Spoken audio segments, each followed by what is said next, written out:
Hello সবাইকে, সবাই কেমন আছো? এই যে দেখো বেড়াতে এসছি, এই যে শ্রাবণী, আর এইদিকে আছে একটা দাদা মানে মামার মেয়ে আছে, হ্যালো করে দে, হ্যালো হ্যালো। আর এই যে শ্রাবণীর, এই যে শ্রাবণীর কন্যা ওই যে বসে আছে পুচকুসোনা ছোট্ট। আর এই যে অনুরাগ, অনুরাগকে তো সবাই চেনো, অনুরাগ এখানে এই যে আঁকছে, ছবি আঁকছে, ও পেয়েছে বেশ ভালো।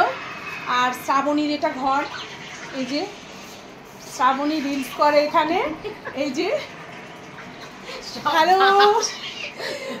সব কিছু দেখালাম তোমাদের, কেমন হয়েছে বলবে, ঠিক আছে? আর শ্রাবণীকেও চেনো, শ্রাবণী ইনস্টাগ্রামে মানে হ্যাঁ চেনে, সবাই চেনে আমি জানি, দেখতে পাচ্ছ সবাই, সেই কারণে ভাবলাম একটু দেখাই। আচ্ছা, পিসিকে সবাই সাপোর্ট করো। হ্যাঁ হ্যাঁ অবশ্যই, একটু বলে দাও ভালো করে। হ্যাঁ, তো পিসিকে সবাই সাপোর্ট করো।